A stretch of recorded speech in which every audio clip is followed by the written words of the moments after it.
ತಮ್ಮಂದಿರಿಗೆ ಎಲ್ಲರಿಗೂ ನನ್ನ ವಂದನೆಗಳು. ಪ್ರಾರ್ಥನೆ ಮಾಡಿಕೊಂಡು ಪ್ರಾರಂಭ ಮಾಡಿಕೊಳ್ಳೋಣ.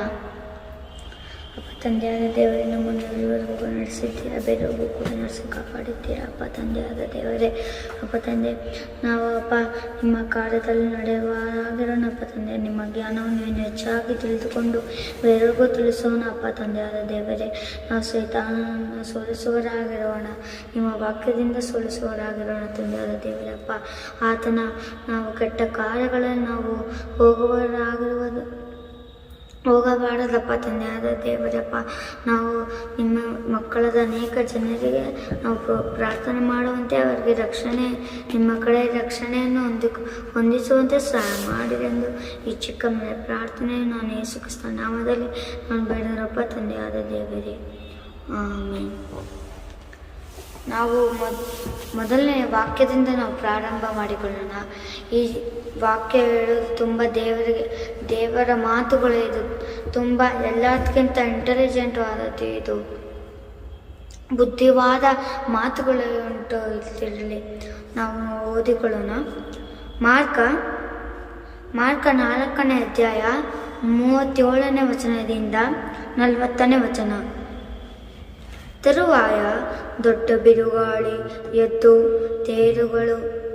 ತೆರೆಗಳು ಆ ದೋಣಿಗೆ ಬಡಿದು ಒಳಗೆ ನುಗ್ಗಿದ್ದರಿಂದ ಆ ದೋಣಿ ಆಗಲೇ ತುಂಬುವುದಕ್ಕೆ ಬಂದಿತ್ತು. ಇದು ಶಿಷ್ಯರ ಕಥೆ. ಇಲ್ಲಿ ಆ ದೋಣಿಯಲ್ಲಿ ಶಿಷ್ಯರಿದ್ದರು. ಆತನು ದೋಣಿಯ ಹಿಂಭಾಗದಲ್ಲಿ ತಲೆಗಿಂಬನ್ನು ಒರಗಿ ನಿದ್ದೆ ಮಾಡುತ್ತಿದ್ದನು. ಅವರು ಆತನನ್ನು ಎಬ್ಬಿಸಿ, ಗುರುವೇ, ನಾನು ಮುಳುಗಿ ಹೋಗುವುದರಲ್ಲಿ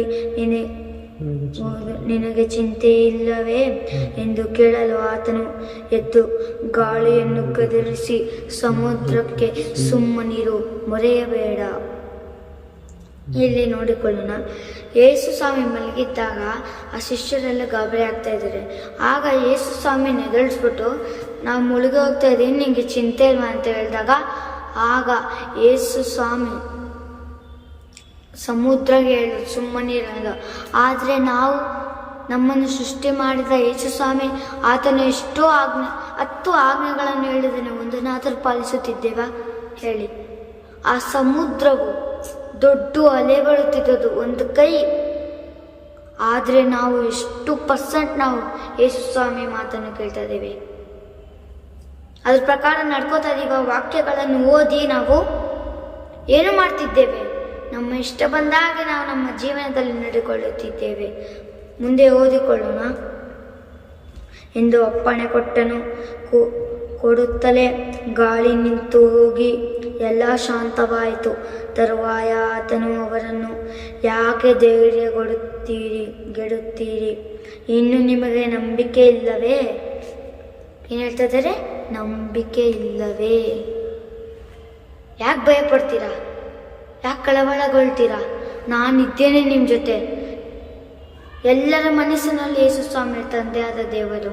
ನಾವು ಭಯಪಡದೆ ಸೈತಾನನಿಗೆ ಭಯಪಡಬೇಡ್ದು. ನಾವು ಯೇಸು ಸ್ವಾಮಿ ಸಿಂಹ ನಮ್ಮನ್ನು ಕಾಪಾಡುತ್ತಾನೆ. ಆತನು ಭಯಪಡಬೇಡ ಎಂದು ಎಷ್ಟೋ ಸತಿ ಬೈಬಲಲ್ಲಿ ಹೇಳ್ತಾ ಇದ್ದಾರೆ. ಮುಂದೆ ನಂಬಿಕೆ ಇಲ್ಲವೇ? ಯೇಸು ಸ್ವಾಮಿ ಮೇಲೆ ನಂಬಿಕೆ, ಆತನು ಕಾಪಾಡ್ತಾನೆ. ಆತ ಮೇಲೆ ನಿಜವಾದ ವಿಶ್ವಾಸ, ನಂಬಿಕೆ ಇಟ್ಟಿದ್ರೆ ಆತನು ಪಕ್ಕ ಕಾಪಾಡ್ತಾನೆ. ಮುಂದಿನ ವಾಕ್ಯ ಓದಿಕೊಳ್ಳೋಣ. ಯೋಹಾನ 10ನೇ ಅಧ್ಯಾಯ 10ನೇ ವಚನ. ಯೋಹಾನ ಬರೆದ ಸುವಾರ್ತೆ 10ನೇ ಅಧ್ಯಾಯ 10ನೇ ವಚನ. ಕಳ್ಳನು ಕದ್ದುಕೊಳ್ಳುವುದಕ್ಕೂ ಕೊಯ್ಯುವುದಕ್ಕೂ ಹಾಳು ಮಾಡುವುದಕ್ಕೂ ಬರುತ್ತಾನೆ ಹೊರತು ಮತ್ತಾವುದಕ್ಕೂ ಬರುವುದಿಲ್ಲ. ಇಲ್ಲಿ ಯಾರು ವಿಷಯ ಹೇಳ್ತಿದ್ರೆ ಕಳ್ಳನು ಅಂದರೆ ಯಾರು? ನೀವು ಹೇಳ್ಬೋದು ಅಕ್ಕಪಕ್ಕ ಅವ್ನು ಕಳ್ತಾನೆ, ಅವ್ನು ಕಳ್ಳನು ಅಂತ. ಆದರೆ ಮೇನ್ ಕಳ್ಳ ಅಂದರೆ ಸೈತಾನನಿದ್ದಾನೆ. ಎಲ್ಲರಿಗೂ ಒಬ್ಬ ಲೀಡರ್ ಇದ್ದಾನೆ. ಆತನು ಬರ್ತಾನೆ. ನಮ್ಮ ಮನಸ್ಸಿನಲ್ಲಿ ವಾಕ್ಯ ಇದ್ದರೆ ಸಾಲದು. ನಮ್ಮ ಮನಸ್ಸಿನಲ್ಲಿ ವಾಕ್ಯ ಇದ್ದರೆ ಸಾಲದು. ಅದರ ಪ್ರಕಾರ ನಡೆದುಕೊಳ್ಳಬೇಕು, ಭಕ್ತಿಯಲ್ಲಿರಬೇಕು, ಭಯಪಡಬೇಕು. ತಂದೆಯಾದ ದೇವರು ಮಾತ್ರ ಆತನನ್ನು ನಂಬಬೇಕು. ಆತನು ಕಳ್ಳನಂತೆ ಬರುತ್ತಾನೆ ನಮ್ಮ ವಾಕ್ಯಗಳನ್ನು ಕದ್ದಿಕೊಳ್ಳುವುದಕ್ಕೆ. ನಾವು ರೋಬೋಟ್ ಆಗಿದೆ, ನಾವು ಗೊಂಬೆಗಳಾಗಿದ್ದೇವೆ. ನಮ್ಮ ಒಳಗಡೆ ಒಂದು ನಡೆಸ್ತಾರೆ, ನಾವು ರೋಬೋಟ್ ಆಗಿದೆ, ಒಳಗಡೆ ಯಾರು ನಡೆಸ್ತಾರೆ ಅಂತ ಚೆಕ್ ಮಾಡಿಕೊಳ್ಳಿ. ಸೈತಾನನ ಅಥವಾ ತಂದೆಯಾದ ದೇವರ ಯೇಸು ಸ್ವಾಮಿನ ನಾವೇನು ಮಾಡುತ್ತಿದ್ದೇವೆ? ನಾವು ಯಾರ ಕೈಯಲ್ಲಿ ನಾವು ಕೆಲಸ ಮಾಡ್ತಾ ಇದ್ದೀವಿ? ಸೈತಾನನಾಗಿದ್ದರೆ ಈ ಕ್ಷಣದಿಂದಲೇ ಆತನನ್ನು ಬಿಸಾಡ್ಬಿಡಿ. ಬೈಬಲನ್ನು ಎತ್ತಿ ಓದಿರಿ, ಯೇಸು ಸ್ವಾಮಿನ ಕರೆ ಮಾಡಿರಿ. ಆಮೇಲೆ ಬಾ ಬಾ ಅಂದ್ರೂ ಬರೋದಿಲ್ಲ ಯೇಸು ಸ್ವಾಮಿ. ಆಮೇಲೆ ಎಷ್ಟು ಕೂಗಿದರೂ ಬರೋದಿಲ್ಲ, ಸಮಯವಿಲ್ಲ. ಎಷ್ಟೋ ಜನ ನನಗಿಂತ ಚಿಕ್ಕ ಮಕ್ಕಳು ಸತ್ತೋಗ್ತಾ ಇದ್ದಾರೆ, ಅವ್ರಿಗೆ ನಿಜ ಗೊತ್ತಿಲ್ಲ. ನೀವು ಈಗಲೂ ಸಮಯವಿದೆ, ನಿಜವನ್ನು ತಿಳಿದುಕೊಳ್ಳಿರಿ. ನಾನಾದರೂ ಅವುಗಳಿಗೆ ಜೀವವು ಇರಬೇಕೆಂತಲೂ ಅದು ಸಮೃದ್ಧಿಯಾಗಿರಬೇಕೆಂದಲೂ ಬಂದೇನು. ಆದರೆ ಯೇಸು ಸ್ವಾಮಿ ನಮ್ಗೇನು ಬಯಸ್ತಿದ್ರೆ? ಕೆಟ್ಟದ್ದಾ? ನಾವು ಹಾಳಾಗೋಗ್ಬೇಕಾ? ನಾವು ನಡ್ಕೋಕ್ಕೆ ಹೋಗ್ಬೇಕಂತನಾ? ಆತನು ನಮ್ಮ ಮನಸ್ಸಿನಲ್ಲಿ ಇರಬೇಕು ಎಂದು ಬಯಸ್ತಿದ್ದಾನೆ. ನಮ್ಮ ಮನಸ್ಸಿನೆಲ್ಲ ಒಳ್ಳೆ ಸ್ಥಾನ ಇರಬೇಕು ಎಂದು ಬಯಸ್ತಿದ್ದಾನೆ. ನಮ್ಮ ಮನಸ್ಸಿನಲ್ಲಿ ಯಾವುದೇ ಕೆಟ್ಟ ವಿಚಾರ ಇರಬಾರದು. ಆತನ ಜೀವವುಳ್ಳ ವಾಕ್ಯ ಇರಬೇಕೆಂದು ಆತನು ಹೇಳ್ತಾ ಇದ್ದಾನೆ. ಆದರೆ ನಾವು ಮನಸ್ಸಿನಲ್ಲಿ ಏನು ಇಟ್ಕೊಂಡಿದ್ದೀವಿ? ಜೀವವ ಅಥವಾ ಸೈತಾನನ ಕಳ್ಳತನ? ನಾವು ಯಾರನ್ನು ಇಟ್ಟುಕೊಳ್ಳಿದ್ದೇವೆ? ಒಂದ್ಸತಿ ಬೈಬಲ್ನ ಓದಿ ಪೂರ್ತಿಯಾಗಿ ಹೋದ್ರೆ ಆಗ ಅರ್ಥ ಆಗುತ್ತೆ ಕೆಟ್ಟದೇ ಅದು ಒಳ್ಳೇದೇ ಅದು ಅಂತ. ಯೇಸು ಸ್ವಾಮಿ ಈ ಲೋಕಕ್ಕೆ ಬಂದಿದ್ದು ಕೆಟ್ಟದನ್ನಲ್ಲ, ನಮಗೋಸ್ಕರ. ಅನೇಕರು ಅಂತಾರೆ ಬೇರೆ ದೇಶದ ದೇವರು. ಅದೇ ರೀತಿಯಾಗಿ ಯೇಸು ಸ್ವಾಮಿ ನಿಮ್ಮನ್ನು ಬಿಟ್ಬಿಟ್ಟಿದ್ರೆ ಬೇರೆ ದೇಶದ ದೇವರು ನಂಗೆ ಯಾಕಂತ ಆಗೇನು ಮಾಡ್ತಾಯಿದ್ರಿ? ನಿಮ್ಮನ್ನು ಕೂಡ ಬಿಟ್ಬಿಟ್ರೆ ಬೀದಿ ಪಾಲಾಗ್ಬಿಡ್ತಾ ಇದ್ವಿ. ಯಾರು ನೋಡೋರು? ಸೈತಾನ ನಿಮ್ಮನ್ನ ಏನು ಬೇಕಾದರೂ ಸಾಯಿಸ್ಬೋದಾಗಿತ್ತಲ್ವಾ? ಆದರೆ ಯೇಸು ಸ್ವಾಮಿ ಹೇಳ್ತಾರೆ, 100 ಕುರಿಗಳಲ್ಲಿ 1 ಕುರಿ ತಪ್ಪೋದ್ರೂ ಅದನ್ನು ನಾನು ಬಿಡುವುದಿಲ್ಲ. ಮುಂದಿನ ಮಾತನ್ನು ಓದಿಕೊಳ್ಳೋಣ. ಜ್ಞಾನೋಕ್ತಿ 28, 21ನೇ ವಚನ. ಜ್ಞಾನೋಕ್ತಿ 28ನೇ ಅಧ್ಯಾಯ 21ನೇ ವಚನ. ಪಕ್ಷಪಾತವು ಅಧರ್ಮ, ತುತ್ತನ್ನಕ್ಕಾಗಿ ಜನರು ದ್ರೋಹ ಮಾಡುವುದುಂಟು. ಇಲ್ಲಂದರೆ ಪಕ್ಷಪಾತವು ಅಧರ್ಮ. ಧರ್ಮ ಅಂತೀರಾ? ಧರ್ಮ, ಕುಲ, ಜಾತಿ. ಆದರೆ ದೇವರು ನೀನು ಆ ಜಾತಿ ಅಂತ ಬಿಟ್ಬಿಟ್ರೆ ನೀವೇನು ಮಾಡ್ತಾಯಿದ್ರಿ? ಏನು ಮಾಡೋಕ್ಕೆ ಸಾಧ್ಯ? ಬೇರೆಯವ್ರಿಗೆ ಹೇಳೋಕ್ಕೂ ಸಾಧ್ಯ ಇಲ್ಲ. ಆ ಬಡ ಭಿಕ್ಷುಕ ಬಂದರೂ ನಿಮಗೆ ಬೈಬಿಟ್ಟು ಅಂಥ ಸ್ಥಿತಿ ಬಂದ್ಬಿಡ್ತದೆ. ದೇವರು ನಿಮಗೆ ಪಕ್ಷಪಾತ ಮಾಡಿದ್ರೆ, ಕುಲ ನೋಡಿದ್ರೆ, ದೇವರು ಕುಲ ಅಲ್ಲ, ಧರ್ಮ ಅಲ್ಲ, ಬಟ್ಟೆ ಅಲ್ಲ, ಗಾಳಿ ಮಳೆ ಎಲ್ಲ ಎಲ್ಲರಿಗೂ ಕೊಡ್ತಾರೆ. ಇವನು ಯಾವ ಜಾತಿ ಅವ್ನು ಮಾತ್ರ ಕೊಡ್ತಾನೆ ಅಂತ ಅಲ್ವಾ ಅಂದ್ಬಿಟ್ರೆ ಅವಾಗ ಏನು ಮಾಡ್ತೀರ? ಯೇಸು ಸ್ವಾಮಿ ಹೃದಯ ಮಾತ್ರ ನೋಡ್ತಾನೆ. ನೀನು ಬಟ್ಟೆ ಹೆಂಗೆ ಹಾಕೋತೀಯೋ, ನೀನು ಮೇಕಪ್ ಹೆಂಗೆ ಮಾಡ್ಕೋತೀಯೋ, ನೀನು ಸಾವುಕಾರನ ಬಡವರೆಂದು ಯಾವತ್ತೂ ನೋಡೋದಿಲ್ಲ. ಅನೇಕರು ಹೇಳ್ತಾರೆ ನಿಮ್ಮ ದೇವ್ರು ಸಾವುಕಾರಕ್ಕೆ ದುಡ್ಡು ಕೊಡಲ್ಲ. ನಮ್ಮನ್ನು ಪ್ರೀತಿಸಿದ್ದು ನಾವು ದುಡ್ಡಿಗೋಸ್ಕರ. ಯೇಸು ಸ್ವಾಮಿ ನಮ್ಗೆ ಏನು ಬಯಸ್ತಾರೆ ಗೊತ್ತಾ? ನನ್ನನ್ನು ಪ್ರೀತಿಸಲಿ ದುಡ್ಡುಗಲ್ಲ ಅಂತ. ಆದರೆ ನಾವೇನು ಮಾಡ್ತಿದ್ದೇವೆ? ದುಡ್ಡು, ಕಾಸು, ಮಜಾ, ಮೋಜು, ಮಸ್ತಿದಲ್ಲಿದ್ದೇವೆ. ಅನ್ನಕ್ಕೋಸ್ಕರ ಸುಳ್ಳು, ಕೊಲ್ಲೆ, ಅನೇಕ ಕೆಟ್ಟ ಕಾರ್ಯಗಳು ಮಾಡ್ತಾ ಇದ್ದಾರೆ. ದೇವ್ರ ಮೇಲೆ ನಂಬಿಕೆ ಇಟ್ಟು ವಿಶ್ವಾಸದಲ್ಲಿ ಕ್ರೈಸ್ತರು ಕೂಡ ಸುಳ್ಳು ಹೇಳ್ತಾ ಇದ್ದಾರೆ. ದೇವರ ಮೇಲೆ ನಂಬಿಕೆಯಿಂದ ದಿನ ಪ್ರಾರ್ಥಿಸಿರಿ. ಆತನ ವಾಕ್ಯವನ್ನು ದಿನ ಕೇಳಿ ಬೇರೆಯವರಿಗೆ ಸುವಾರ್ತಿಸಿರಿ. ನಿಮ್ಮ ಮೇಲೆ ಆತನು ಪ್ರಶ್ನೆ ಮಾಡ್ತಾ ಇದ್ದಾನೆ. ಆತನು ಏನು ಮಾಡ್ತಾನೆ ಎಂದು. ನಾವು ಅದರಲ್ಲಿ ಫೇಲ್ ಆಗಿದ್ದೇವಾ? ಪಾಸ್ ಆಗಿದ್ದೇವೆ? ಆತನು ನಮಗೆ ಟೆಕ್ಸ್ಟ್ ಮಾಡ್ತದೆ. ನಾವು ಸುಮ್ಮನೆ ಏನೋ ಬಿಡೋ ದೇವರೇನೋ ಮಾಡ್ತಾರಲ್ಲ ಅಲ್ಲ, ದೇವರು ನಮ್ಮ ಮನಸ್ಸನ್ನು ನೋಡುವುದಾಗಿದ್ದಾನೆ. ಇವನ ಮನಸ್ಸನ್ನು ನಾನಿದ್ದೇನಾ ಅಥವಾ ಹಣ, ಕಾಸು, ಲಂಚ ದೊಡ್ಡವರೇ ಇದೆಯಾ ಅಂತ. ನಮ್ಮ ಮನಸ್ಸಲ್ಲಿ ಏನಿದೆ, ನಮ್ಮ ಮನಸ್ಸಿನಲ್ಲಿ ಏನಿದೆ ಎಂದು ತಿಳಿದು ದೇವರ ವಾಕ್ಯವನ್ನು ದಿನ ಓದಿ ಅದನ್ನು ತಿಳಿದುಕೊಳ್ಳಿರಿ. ಇದೇ ನಿಜವಾದ ಸತ್ಯ. ಅನೇಕ ಜನ ಇದೇನು ಸತ್ಯ ಅಂತ, ಆದರೆ ಆತ್ಮಿಕವಾಗಿ ಆಲೋಚಿಸಿರಿ. ಇದು ಒಂದು ಸತಿ ಓದಿರಿ.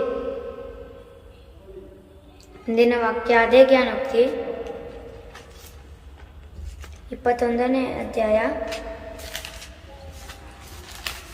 ಅದೇ ಜ್ಞಾನೋಕ್ತಿ 21ನೇ ಅಧ್ಯಾಯ 9ನೇ ವಚನ.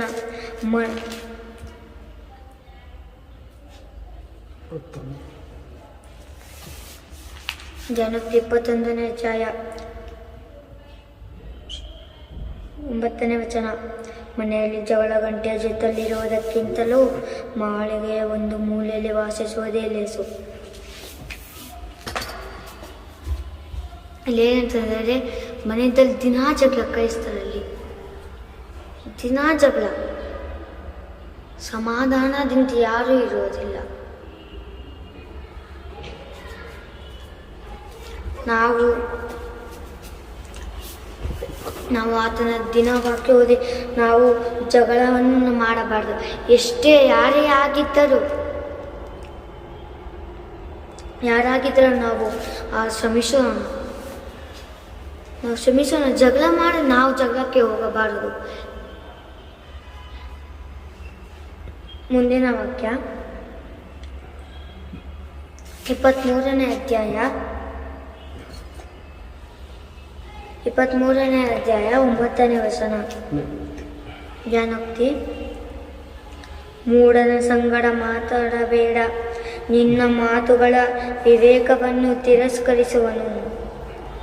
ಮೂಢನ ಸಂಗಡ ನಿಮ್ಮ ಮುಂದೆ ಆರಾಮಾಗಿ ಸಾಹುಕಾರನಾಗಿರ್ಬೋದು, ಆದರೆ ಅವನು ಮನಸ್ಸಿನಲ್ಲಿ, ಅವನ ತಲೆ ಬುದ್ಧಿಯಲ್ಲಿ ಮೂಢ, ಏನೂ ಗೊತ್ತಿಲ್ಲ, ಬರೀ ಕಾಸು ಬಿಟ್ರೆ ಅವನ ಹಿಂದೆ ಹೋಗ್ತಾರೆ ಅನೇಕ ಜನ. ಜ್ಞಾನೋಕ್ತಿ 23ನೇ ಅಧ್ಯಾಯ 9ನೇ ವಚನ. ಮೂಢನ ಸಂಗಡ ಮಾತಾಡಬೇಡ, ನಿನ್ನ ಮಾತುಗಳ ವಿವೇಕವನ್ನು ತಿರಸ್ಕರಿಸುವನು. ಅವನು ಮೂಢನಂತ ಅನೇಕ ಜನರಿಗೆ ಗೊತ್ತಿಲ್ಲ. ಜ್ಞಾನವಂತನಿಗೆ ಅವನ ಹತ್ರ ಹೋಗಿ ಒಳ್ಳೆಯ ಮಾತುಗಳು, ಒಳ್ಳೆಯ ವಿಷಯಗಳನ್ನು ಹೇಳ್ತಿರ್ತಾನೆ, ಆದರೆ ಅದನ್ನು ಅವನು ಈ ಕಿವಿಯಲ್ಲಿ ಬಿಟ್ಟು ಈ ಕಿವಿ ತೆಗೆದುಬಿಡ್ತಾ ಇರ್ತಾನೆ. ಅದನ್ನು ಬಿಟ್ಟು ಯಾವುದಾದ್ರೂ ತಿಕ್ಲ ಬಡವನಿಗಾದರೂ ಹೋಗಲಿ, ಆತನು ಅರ್ಥ ಮಾಡಿಕೊಳ್ತಾನೆ ಯಾರು ನಿಜವಾದ ದೇವರು. ಸುಮ್ಮನೆ ಆ ಮೂಢನಿಗೆ ಹೋಗೋದು ವ್ಯರ್ಥ. ನಿನ್ನ ಮಾತುಗಳ ವಿವೇಕವನ್ನು ತಿರಸ್ಕರಿಸುವನು. ಆತ ನಾನು ಒಂದೇ ಲೋಕದಲ್ಲಿದ್ದಾನೆ, ಒಂದೇ ಲೋಕ. ಮೂಢನು ಜ್ಞಾನಿವಂತನು ಒಂದು ಬಡವನಾಗಿರುವನು. ಅವನು ಅರ್ಥ ಮಾಡಿಕೊಂಡು ನಿಜವಾದ ಸತ್ಯವನ್ನು ಅರಿತುಕೊಳ್ಳುತ್ತಾನೆ. ನೀವು ಕೂಡ ನಿಜವಾದ ದೇವರನ್ನು ನಂಬಿಕೊಳ್ಳಿರಿ. ಆತನೇ ಸತ್ಯವಾದ ದೇವರು. ಯೇಸು ಸ್ವಾಮಿಯೇ ನಿಜವಾದ ಸತ್ಯವಾದ ದೇವರು. ಎಷ್ಟು ಭಗವದ್ಗೀತೆಯಲ್ಲಿ ಹೇಳಿದ್ದಾರೆ, ಆದರೆ ಅದನ್ನು ಲಿಂಗಾಯತರು, ಬ್ರಾಹ್ಮಣರು ಎಲ್ಲರೂ ಅಳ್ದು ಬಿಸಾಕ್ಬಿಟ್ಟಿದ್ದಾರೆ. ಆದರೆ ಸತ್ಯ ಯಾರು ಬೇಕಾದ್ರೂ ಮುಚ್ಚಿಬೋದು, ಆದರೆ ನಿಜ ಒಂದ್ಸತಿ ಬಂದೇ ಬರ್ತೇವೆ ಹೊರಕ್ಕೆ. ನಿಜ ಗೊತ್ತಾಗುತ್ತೆ. ನಾವು ನಿಜವಾದ ದೇವರು ಯಾರೆಂದು ತಿಳಿದುಕೊಳ್ಳೋಣ. ನಾವು ಆತನನ್ನು ನಂಬುವವರಾಗಿರೋಣ. ಬೇರೆಗೂ ನಿಮ್ಮ ಯೇಸು ಸ್ವಾಮಿಯ ಮಾತುಗಳನ್ನು ನಾವು ತಿಳಿಸುವವರಾಗಿರೋಣ. ಎಲ್ಲರಿಗೂ ನನ್ನ ಒಂದೆರಡು ಪ್ರಾರ್ಥನೆ ಮಾಡಿ ಮುಕ್ತಾಯ ಮಾಡಿಕೊಳ್ಳೋಣ. ಪರಲೋಕದಲ್ಲಿರುವ ನಮ್ಮ ತಂದೆಯಾದ ದೇವರಪ್ಪ, ನಮ್ಮನ್ನೆಲ್ಲರೂ ಕಾಪಾಡಿ ನಡೆಸಿದ್ದೀರಪ್ಪ. ಅಪ್ಪ ತಂದೆ, ಅಪ್ಪ ಈ ವಿಡಿಯೋ ನೋಡೋರೆಲ್ಲ ಆಶೀರ್ವದಿಸಿ ಬಲ ಕೊಡಿರಪ್ಪ. ಅವ್ರು ನಿಜವಾದ ದೇವರು ನೀವೇ ಎಂದು ತಿಳಿದುಕೊಂಡು ಸತ್ಯವನ್ನೊಂದಂತೆ ಸಹಾಯ ಮಾಡಿ ಕರ್ತನೆ. ಇನ್ನು ಹೆಚ್ಚಾಗಿ ನಾವು ಕಾರ್ಯಗಳನ್ನು ಮಾಡುವಂತೆ, ವಿಡಿಯೋಗಳನ್ನು ಮಾಡುವಂತೆ ಸಹಾಯ ಮಾಡಿರಪ್ಪ. ನಮಗೆ ಜ್ಞಾನವು ಬಲವು ಕೊಡಿರಿ ಕರ್ತನೆ. ನಾವು ಇನ್ನೂ ಹೆಚ್ಚಾಗಿ ನಿಮ್ಮ ವಾಕ್ಯದಲ್ಲಿ ಬೆಳೆದು ಬೇರೆಯವರಿಗೆ ತಿಳಿಸುವಂತೆ ಅಪ್ಪ ಸಹಾಯ ಮಾಡಿರಪ್ಪ. ಅನೇಕರು ಇನ್ನು ಸತ್ಯವನ್ನು ಹೊಂದುವಂತೆ ಸಹಾಯ ಮಾಡಿ ಎಂದು ಬೇಡಿಕೊಳ್ಳುತ್ತಾ ಈ ಚಿಕ್ಕ ಮನೆ ಪ್ರಾರ್ಥನೆ ಯೇಸು ನಾವೇ ನಾನು ಬೇಡಪ್ಪ ತಂದೆ ಆಮೇಲೆ ಎಲ್ಲರಿಗೂ ನನ್ನ ವಂದನೆಗಳು.